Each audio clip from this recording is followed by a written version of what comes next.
Bom dia, boa tarde, meus queridos alunos e alunas do Juniores EBD Tarde da IPP. Então nós estamos juntos aqui mais um domingo, dia 16 de agosto de 2020, e hoje nós vamos estar estudando uma coisa maravilhosa a respeito da nossa transformação que existe, que é possível em Jesus. Mas antes disso vamos começar com uma oração.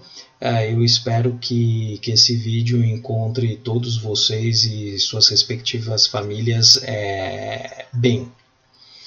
Deus Pai Todo-Poderoso, nós vimos aqui perante o Senhor agradecê-lo por mais essa oportunidade de estarmos aprendendo a sua palavra, de estarmos congregando apesar da distância, que o Senhor nos mantenha saudáveis, firmes, que as nossas famílias estejam bem, protejam todos os pais e mães que trabalham, as crianças que estão estudando remotamente ainda, que o Senhor nos sustente emocionalmente para que a gente possa seguir firmes aí no meio desta quarentena.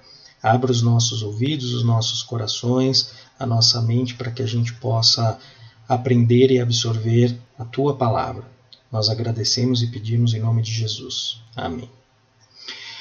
Então, meus queridos, hoje nós vamos dar início ao estudo de uma nova identidade em Jesus. O texto base é Colossenses 3:12, versículos 12 a 17. E quais são os objetivos desta nossa aula? Perceber que existe uma transformação profunda causada pela nossa nova vida em Jesus, conhecer algumas virtudes esperadas àqueles que pertencem a Jesus, confiar na presença do Espírito Santo nesse processo de santificação, e que a palavra de Deus, que é a Bíblia Sagrada, ela nos instrui em como viver essa nova identidade. Vamos começar lendo o texto de Colossenses capítulo 3, de 12 a 17. Se vocês puderem, por favor, abram suas Bíblias e procurem, por favor, me acompanhar na leitura. Revesti-vos, pois, como eleitos de Deus, santos e amados, de ternos afetos de misericórdia, de bondade, de humildade, de mansidão, de longanimidade, suportai-vos uns aos outros, perdoai-vos mutuamente, caso alguém tenha motivo de queixa contra outrem. Assim como o Senhor vos perdoou, assim também perdoai vós. Acima de tudo, porém, esteja o amor, que é o vínculo da perfeição. Seja a paz de Cristo o árbitro, em vosso coração, a qual também fostes chamados em um só corpo, e sedes agradecidos. Habite ricamente em vós a palavra de Cristo. Instruí-vos e aconselhai-vos mutuamente em toda sabedoria, louvando a Deus com salmos e hinos e cânticos espirituais, com gratidão em vosso coração. E tudo o que fizerdes, seja em palavra, seja em ação, fazei-o em nome do Senhor Jesus, dando por ele graças a Deus Pai. Amém, que palavra maravilhosa. Então vamos lá. Vocês, por acaso, eu imagino que sim, juniores, né? O pessoalzinho aí, 9, 10, 11, até 12 anos, vocês já devem ter o seu próprio documento de RG, o Registro Geral, também conhecido como a Carteira de Identidade. Então olha que legal, se vocês olharem, o RG ele traz uma série de informações. Traz o seu nome, traz a sua filiação. A filiação, se vocês não lembram, não sabem, é o nome do seu pai, da sua mãe, a sua data de nascimento. A naturalidade é a cidade e o estado onde você nasceu, e mais uma série de outros detalhes. Então, uma vez caracterizado que você nasceu de um pai e de uma mãe, tem seu nome, e isso daí está registrado no documento, essas são algumas informações que vão permanecer com você ao resto da sua vida, porque afinal você é você, e está registrado nesse documento importante. Porém, por outro lado, a gente ao longo da vida a gente vai crescendo, amadurecendo, e a mesma coisa acontece, do mesmo jeito que acontece com a nossa vida biológica, isso também vai acontecer na nossa vida espiritual. Quer dizer, a gente tem um momento de um novo nascimento com o nosso Senhor Jesus Cristo, e a partir do momento que a gente tem essa cidadania divina, isso daí permite que a gente possa estar se transformando numa nova pessoa. A gente tem é como se a gente tivesse uma nova data de nascimento. Então vamos dar uma continuidade. Essa transformação, ela também é conhecida como o processo de santificação. E o que é a santificação? Ela é o processo que Deus usa para, através ou por meio do seu Espírito Santo, tornar os crentes santos em sua vida terrena. Vamos pegar um exemplo importante. O Paulo. Antes do Paulo ser o Paulo que a gente conhece, que escreveu várias cartas, né, também conhecido como epístolas, no Novo Testamento, ele era o Saulo, com S no começo, de Tarso. Ele era um grande perseguidor da igreja, ele perseguia e matava os cristãos. Ele era, como ele mesmo se autodenominou, o fariseu dos fariseus. Quer dizer, ele era um judeu impiedoso, que ele ia efetivamente atrás de todos aqueles que pregavam o evangelho, a boa notícia do evangelho e dessa vida nova em Jesus Cristo. E o que acontece? Depois que Saulo encontrou com Jesus, que foi o que a gente viu na aula passada, na estrada para Damasco, ele teve a sua vida transformada. É impossível você ter efetivamente um encontro sincero e um arrependimento sincero no nosso coração de todos os nossos pecados, a gente falando que Jesus, a partir daquele momento, ele é não só o nosso Salvador, mas também o mestre da nossa vida, que a gente não tenha uma nova natureza, uma nova identidade. E o Saulo de Tarso, perseguidor, passou a ser o Paulo, o discípulo. Então, toda vez que a gente é exposto à verdade do Evangelho, à figura, né, do nosso Salvador Jesus Cristo, a gente tem uma nova identidade, a gente vai começar a se comportar de uma maneira totalmente diferente. E isso é importante, mas que vocês, por favor, não sintam vergonha disso.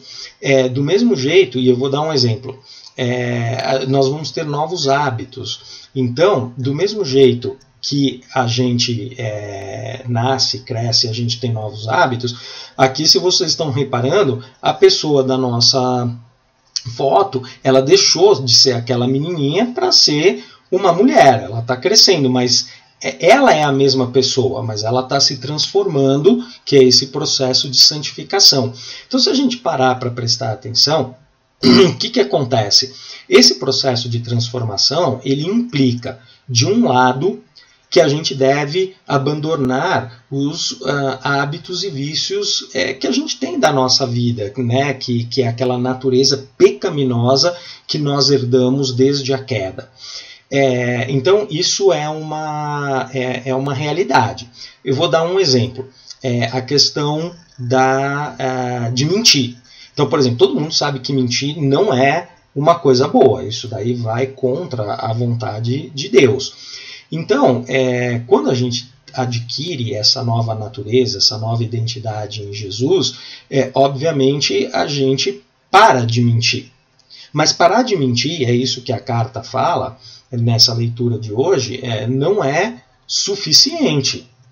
Além da gente parar de mentir, a gente tem que dar um passo à frente e a gente poder executar, né, ter como ação nas nossas vidas, nesse caso específico, falar a verdade.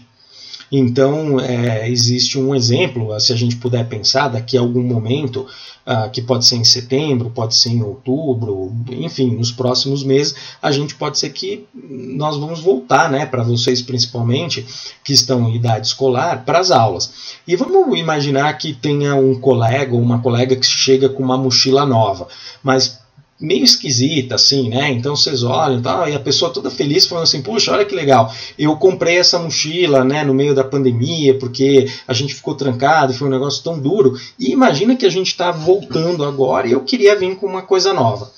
Daí a pessoa vira e fala para você, e aí, o que você achou da minha mochila? Bom, se vocês acharam a mochila da pessoa, que a mochila da pessoa não é legal, bom, uma opção seria você mentir, mas a gente não pode mais mentir. Então você podia falar, nossa, ó, muito legal essa mochila, mas você não achou. Então você não pode mentir. Legal. Então se você não falar nada, é uma opção. Por outro lado, você poderia, se a pessoa insistir, você poderia estar dando uma desconversada, né? E perguntar como é que foi esse tempo de pandemia, tal. Mas em amor, a gente tem uma outra opção, que é efetivamente você endereçar a coisa de uma maneira amorosa, que não vai deixar a pessoa chateada, mas falar a verdade, né? E aqui a gente está usando um exemplo muito prático, mas muito óbvio, né, de como às vezes a gente não se importa e acha que a gente está fazendo bem contando uma mentirinha, mas isso se expressa de uma maneira muito importante quando a gente para pensar a respeito da questão da gente defender a nossa crença em Jesus e aí falar a verdade, mas a verdade com o V maiúsculo, né?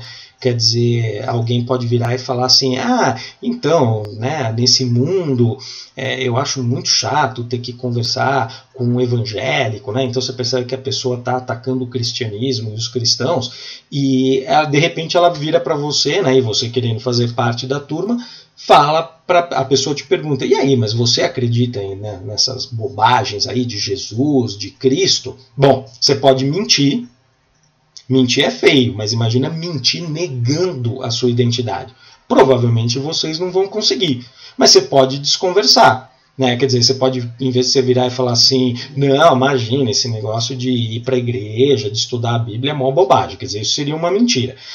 A sua nova natureza não vai permitir, então você já não vai mais mentir. Mas você pode desconversar, você pode olhar, falar assim, poxa, apesar, né, de ser inverno, tá fazendo uns dias bem quentes, e, né, dar uma assim, e ver se o assunto vai embora. Ou você pode falar a verdade, você pode encarar e falar assim, não, eu sou uma dessas pessoas que sou completamente vendida à verdade bíblica, eu leio a Bíblia, estudo com os meus pais e todo domingo eu vou lá e frequento a igreja e ainda por cima faço aula na escola bíblica dominical. Essa é a verdade, né? E isso exige uma grande coragem, quer dizer, a transformação que a gente acha nessa nova vida em Jesus, essa nova identidade, é um processo, é um arco. Essa transformação, esse processo de santificação da gente, cada vez mais, conforme passam os dias, os meses, os anos, a gente está buscando a verdade em Deus, e cada vez de uma forma mais completa, mais assertiva, mais corajosa. Então, não só a gente abandona as coisas ruins, mas a gente também, nós vamos substituí-las, né, substituir-los, né, esses hábitos e vícios, por virtudes, que são coisas boas. E conforme foi falado aqui, principalmente nos versículos, quando a gente pega de 12 até 14, estão listados esses daqui, né? Então aqui no versículo 12 fala de ternos afetos de misericórdia, essa é a compaixão, daí bondade, humildade, mansidão, longanimidade. Para quem nunca ouviu, imagina você ser paciente, né? Quer dizer, isso é ser super paciente, muito paciente. Suportai-vos uns aos outros, perdoai-vos mutuamente. E finalmente, no versículo 14, falando que acima de tudo, porém, esteja o amor, que é o vínculo da perfeição. Então, conforme as coisas vão acontecendo nas nossas vidas, em várias situações, a gente tem que tomar decisões todos os dias, e são muitas, dezenas de decisões, a gente precisa pensar nessa identidade, o quanto a gente conhece da Bíblia Sagrada, o quanto o Espírito Santo nesse dia a dia, tanto estudando a palavra, como nos orientando no dia a dia, a gente possa fazer boas escolhas e substituir, ao invés de rechaçar um amigo, demonstrar compaixão, a gente poder ter um ato de bondade com uma pessoa que está em necessidade, a gente se prostrar com uma característica de humildade, sabendo que a gente não sabe tudo, que a gente principalmente depende de Deus. Ser humilde é falar, puxa, eu fui super bem numa prova e graças a Deus que Ele me deu força, perseverança para eu estudar e me deu a capacidade, me deu o discernimento para eu ter poder sentar e fazer uma boa prova, me deu paz durante esse momento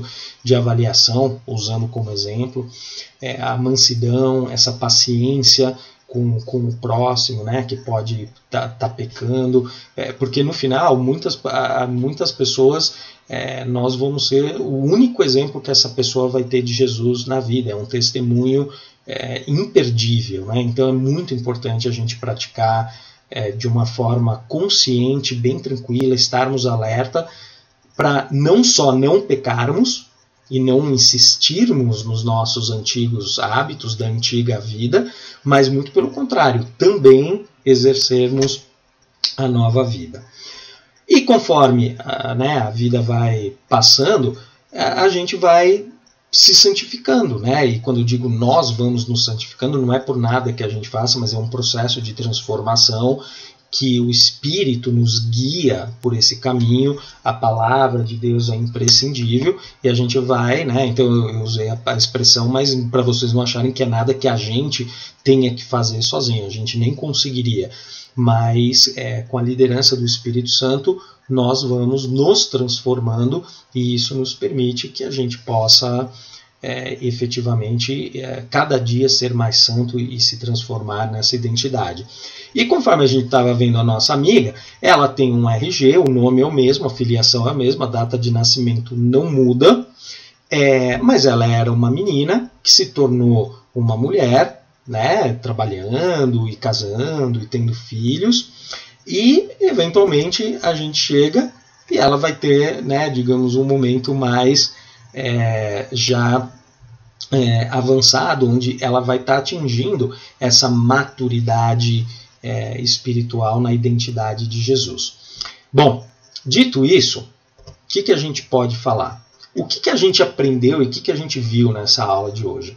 A gente percebeu que a transformação ela é profunda, causada pela essa nossa nova vida em Cristo. E essa transformação bíblica, né, e a gente usou aqui Colossenses 3 para poder puxar, esmiuçar, ela é muito mais profunda do que a gente acha.